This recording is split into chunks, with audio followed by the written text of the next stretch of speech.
But let's just start today with the political obituary of Kristi Noem. You surprised? You surprised? Uh, no, I mean, it was telegraphed a lot. I am delighted, however, for a lot of reasons. For one, she should not be in public service, clearly. But um, politically, when a president has to fire one of his high profile cabinet members in an election year, that is a very bad sign for the incumbent. Yes, hit those hearts. What a bad sign for the incumbent. You Hit bet. those hearts, guys. Yeah, You know, very bad sign for him. I agree. Couple points, Edwin. So I know Christy Nome pretty well. She and I were in the same class. We got elected together in that Tea Party wave. And the story of her is really the story of what happened to us. She became radicalized. She was look, you may not have liked her back when she was in Congress with me. She was just a good, simple country girl who had some Tea Party beliefs. But like almost every one of my former colleagues, she got on the fucking MAGA train and became radicalized. And not only did she change her physical appearance every Yeah. week or month, but like this job of her in charge of DHS, she was the poster child for MAGA cruelty and MAGA fear mongering, because that's what this DHS and ICE shit is all about, is being cruel and trying to scare people. Your point, though, political point's a big one. Look, Trump hires bad people. He doesn't like to have to let people go. What is this in his little mind? This is an admission of what, do you think? Oh, that he's in trouble. It's not, he doesn't admit that he's failing, but he knows he's in trouble. I mean, her behavior in Chicago and in Minneapolis shocked the whole country. Her behavior on the Capitol Hill this week went down terribly with Republicans and Democrats. I mean, um, so it's Can I play a bit of a devil's advocate? Christy Nome was Stephen Miller's assistant. I think we need to get that out. Stephen Miller, the little Nazi boy he is, he's basically been calling the shots when it comes to immigration enforcement in this Mhm. country. Um, and look, she didn't deserve to be there. She's horrible. But like, this is on Trump and Stephen Miller for putting this ugly, dark, extreme immigration enforcement policy in front of us. She was Yeah, yeah. incapable of spinning it in any which way. But it's on Trump and Stephen Miller. Well, right. That's why I began with it's a political hit to them that they had to get rid of her. I mean, it is definitely on them. They can't blame her for everything. I mean, her that image of her standing in CCOT with that photo op of hers. But I guess her soul can't. You don't recover when you shoot a dog in the face. Your soul is ruined. So she I was. didn't know. I didn't know, Edwin. She shot her 14-month-old dog and she shot her family goat too. I always forget about that. An hour later, she shot and killed her family goat. By the way, Tom Tillis, Republican from North Yeah, Carolina, he took her out. he I always got to be a little careful. I want to give him just a bit more than a golf clap because Tom Tillis is on his way out. Yeah. And all my former colleagues, when they retire, resign, all of a sudden they find a little bit of courage. Yeah. Well, so I agree with you that this does not get Trump off the hook for his terrible policies.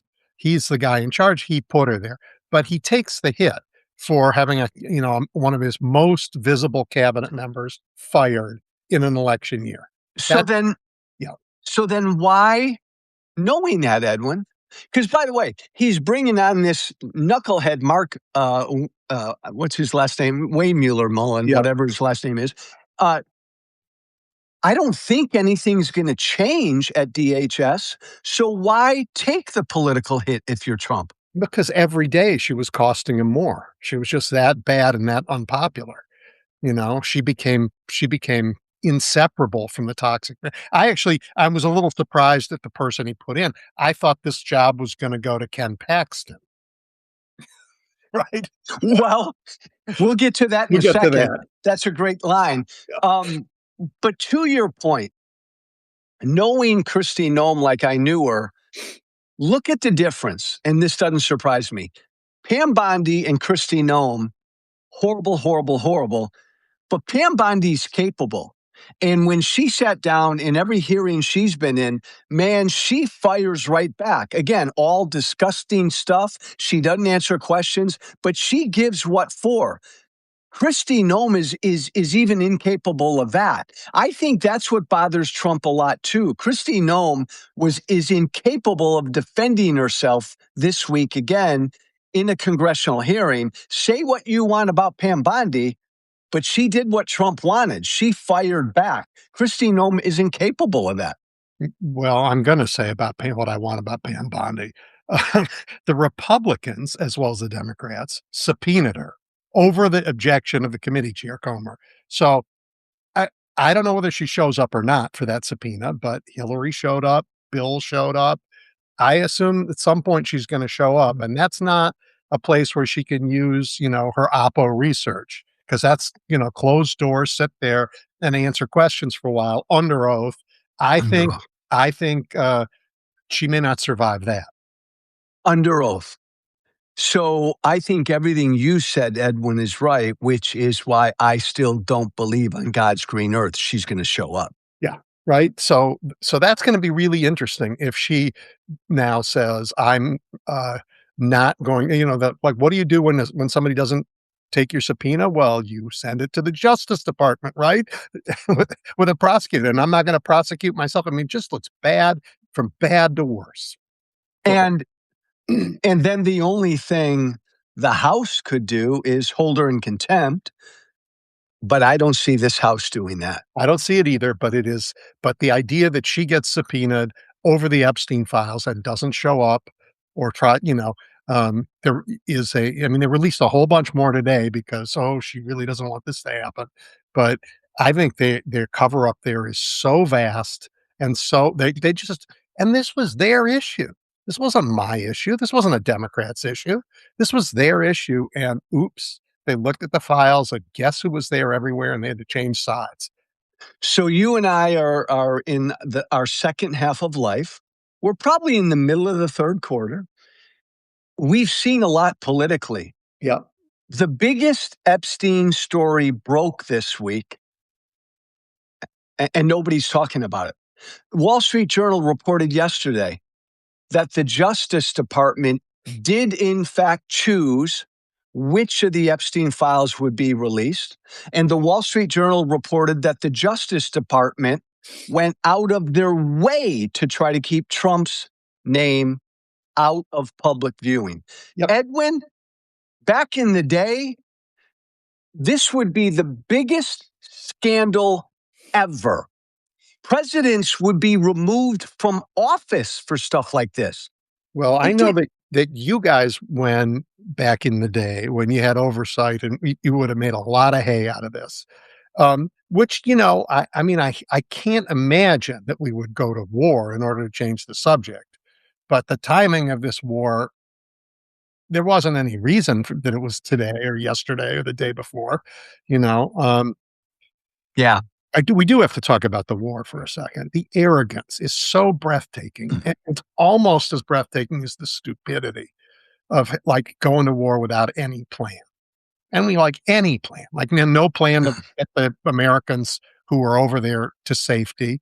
Apparently, no plan to protect those reservists who got killed by a drone because there was no protection there. I mean, just horrendous, and no idea what they're going to do with the place. I mean, to blow it up, kill some people, but what are you gonna do with the place? I mean, they can't. I mean, Gaza is what, at max 1,000,000 people and the size of an American county. This is 92,000,000 people and huge. Like, they can blow it up from now to the cows come home. What are they gonna do? I could create a failed state that big? That'll be a terrorism home for the next 100 years. So I'll give you a little inside baseball, my friend. I've turned down 3 TV hits this week because I told the producers, "This is an illegal war and it's unconstitutional." As far as I'm concerned, it stops and starts there. I'm not gonna talk about the merits of what Trump did. What he did was illegal and unconstitutional. The entire discussion should start there. And they said, "Joe, we love that perspective, but can't have that. We got to talk about the war." But I mean that, Edwin. Like, I'm genuine about that. I don't want to I will with you. I don't want to engage in a debate about the good or the Well, bad. It's let me get back to illegal your what he point, did. 'cause I agree with you. Um, although it's enormously damaging for the rest of the world what he's doing. And that's not a tag sale for the hideous mullahs. But the biggest protector of human freedom on the planet was American democracy. It's the idea that that human beings can govern themselves by the rule of law and have done it for 250 years. That more than anything was the hope of the world, right? So when this guy says everything's mine, including forget Congress, I can spend money that wasn't appropriated. I don't have to spend money that is appropriate. I get to declare war, even though I don't have the power to do it. All of that makes the world more dangerous because it takes us down, takes us down. So I agree with you profoundly that what he's doing over there, what Iran ever did over there is less dangerous to the world than the undermining of American democracy here. By He's the turned, yeah, you're right, Edwin. He's turned this country into the bad guy. He's turned this country into a place that people don't want to visit. They don't want to come to. They don't want to work here. They don't want to become citizens. They don't want to travel here. They don't want to go to school here. He's made us the bad guy. And let's just be real. He launched a war against another country. He can't do that. And forget about the Constitution. Congress declares war per the War Powers Resolution. He does not have the authority to do what he did. Yeah, he And can do it, Joe.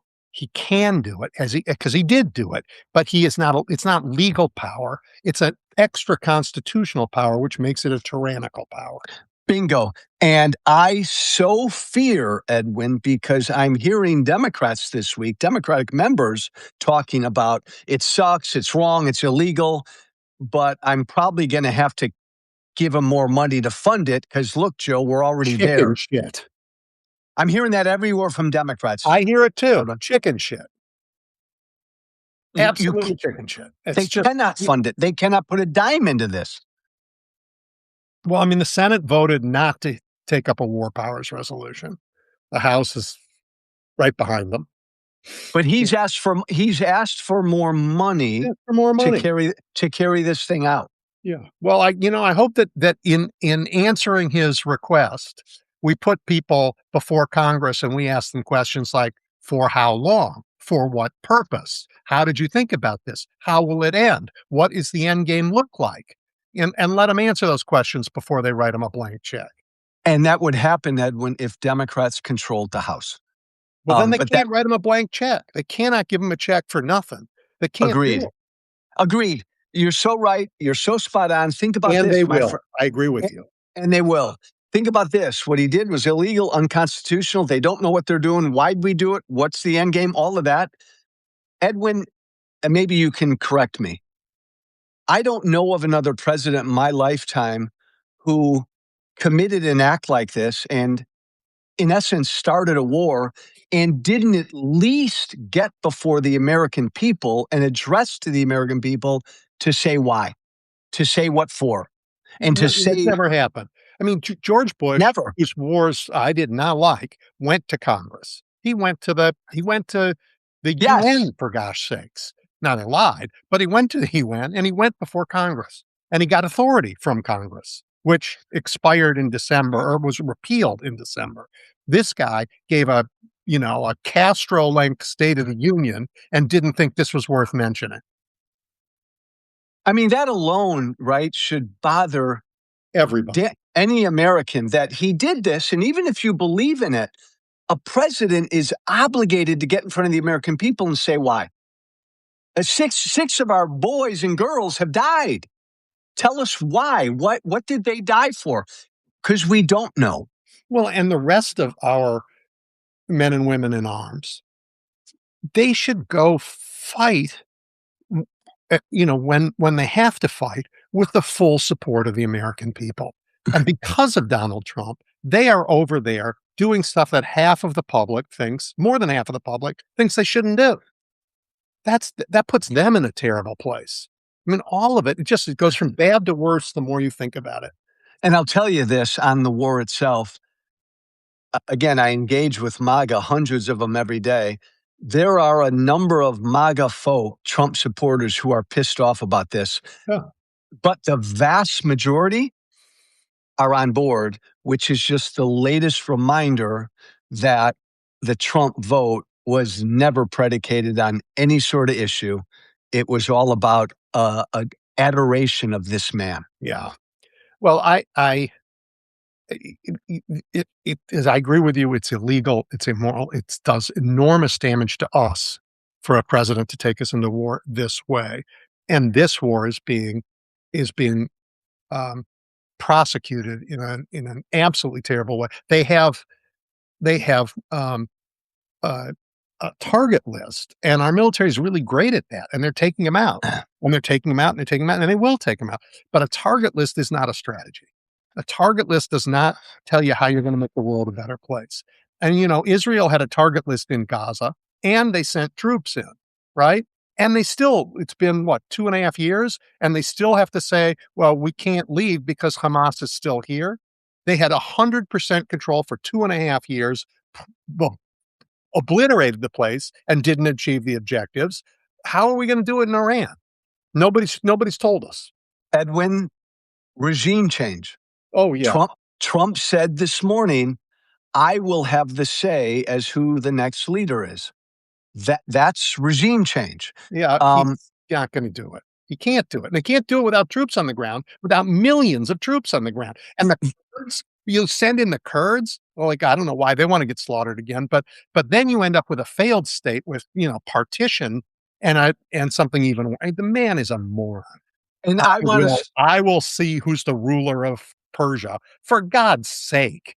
Like what mountain is he standing on? Whom, I know people like bow down and pray to him, but he isn't a god.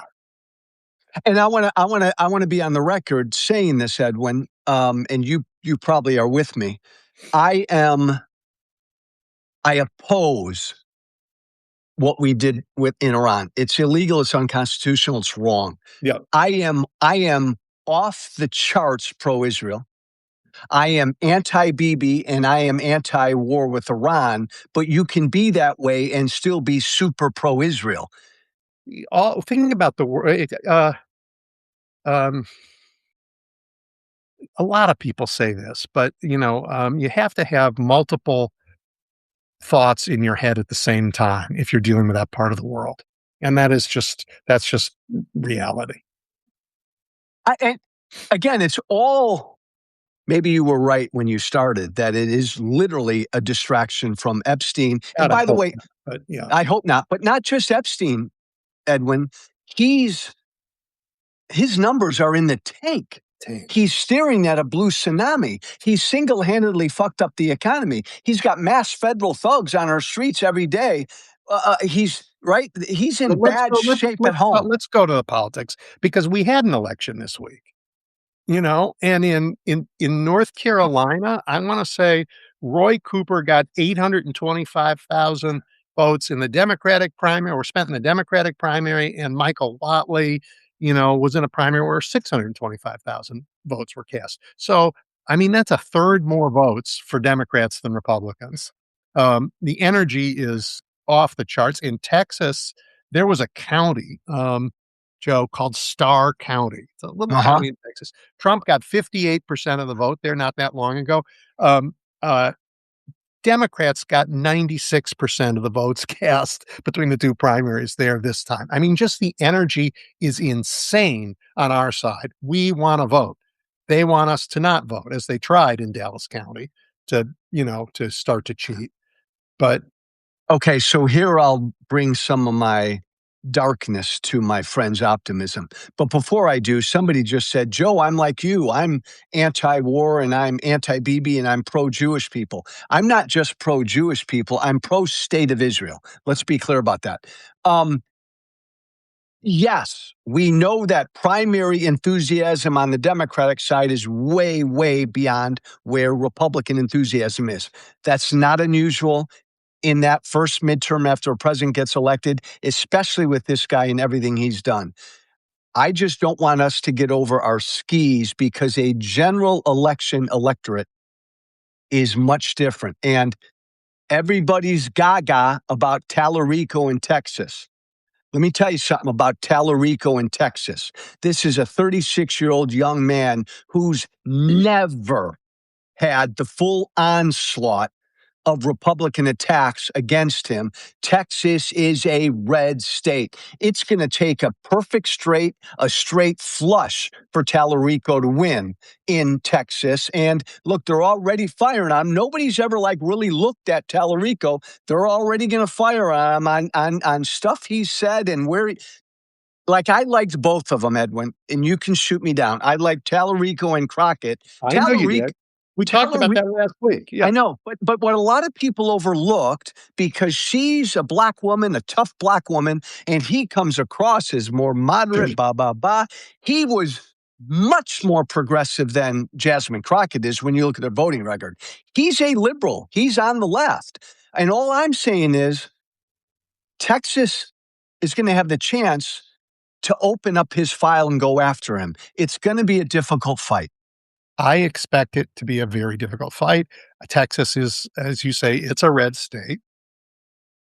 Um, but that we have a fight in Texas that the Republicans are going to have to spend their time and True. their treasure True. defending Texas, fully defending it. And they are going to have to spend all the time and a ton of money doing it. And they're starting already.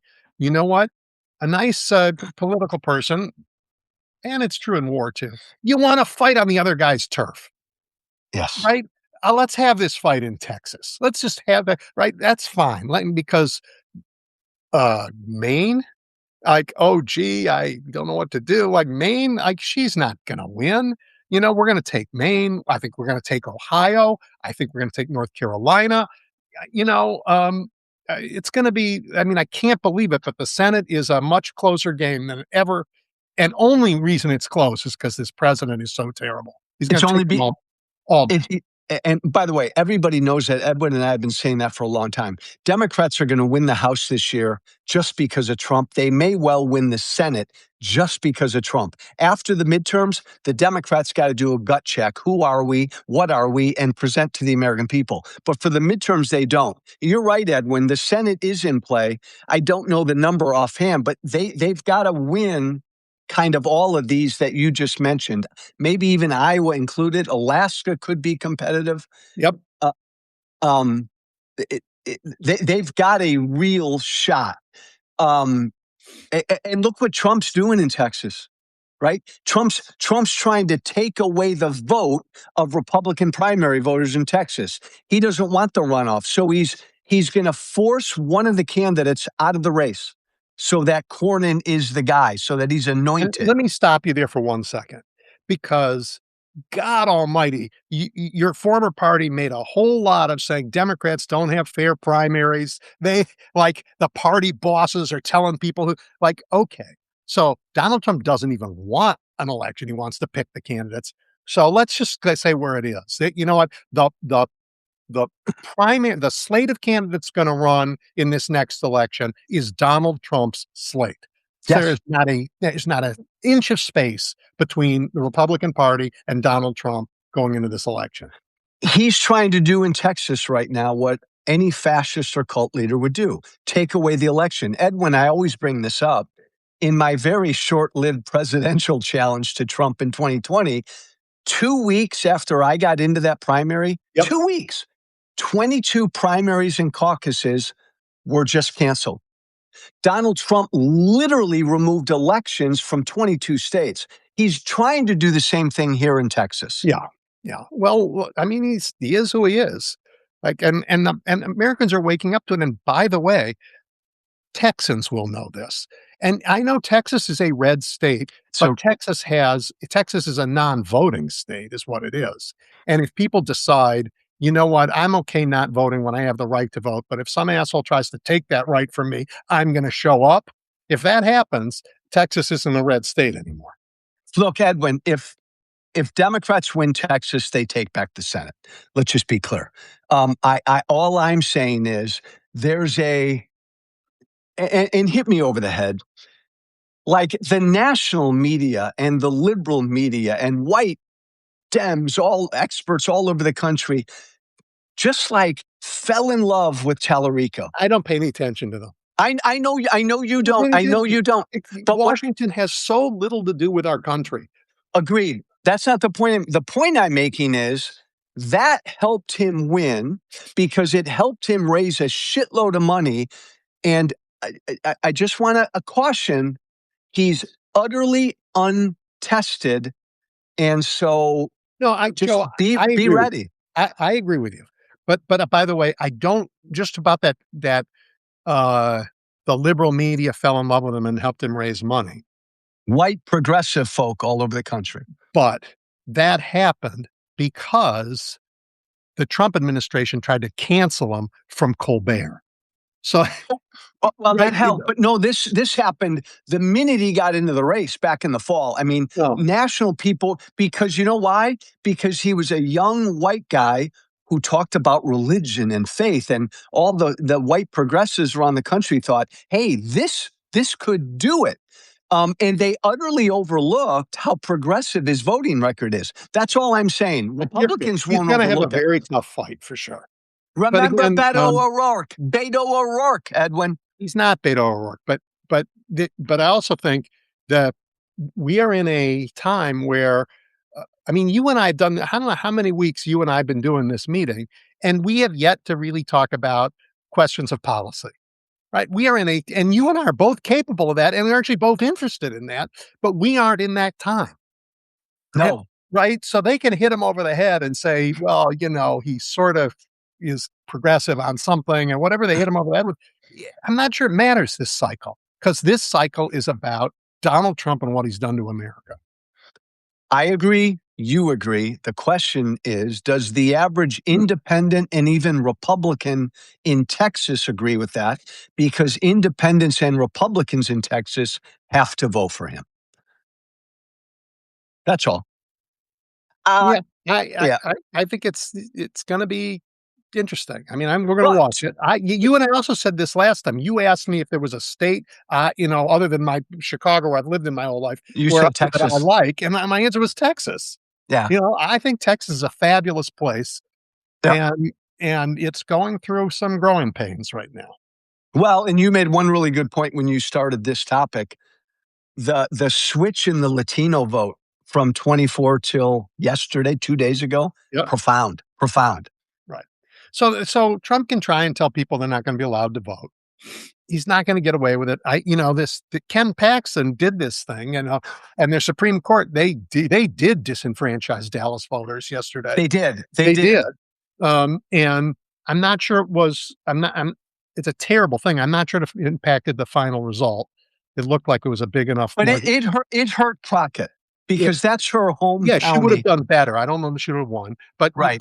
but when you disenfranchise people, they remember, and they're going to talk about it, and that will be an issue. And people don't like being told they're not allowed to vote. They don't like bullying. Edwin, I agree. But even Ken Paxton today came out and said, I'd consider stepping aside if Republicans got rid of the filibuster and passed the SAVE Act. So even Paxton is beginning to look for a potential out. Yeah, he'll be I'm out. just- How fast will he be out? Like, what's the over and under that he makes it through the weekend? Okay, let's have that because you owe me one hot dog lunch. Let's make it two. I can't even remember what we bet, but okay. No, we didn't. I think I lost the bet. I think Paxton will be out by the time you and I come together next Thursday. Yes or no? Absolutely. I mean, if you think it's Thursday, I'm going to say Wednesday. Oh my God, did I walk into that? That's great. Yeah, he's at it. He'll get some. He'll get something for it. He'll get Whether something. it's a very important job or just a bag of money, I don't know, but he'll get. Edwin, you nailed it though at the beginning of the show. Trump should have put him in charge of DHS. Right? I thought that's what he was that's what I was when I heard Kristi Noem was gone today, that's what I thought was for sure gonna happen. Oh my But God. yeah. This was fun. Thank Yeah. you, brother. All right, well, we're at it again next week. All right, everybody, join us again next week, and as always, I appreciate the comments here. Thanks, everybody. Bye, Joe. Thanks, Edwin.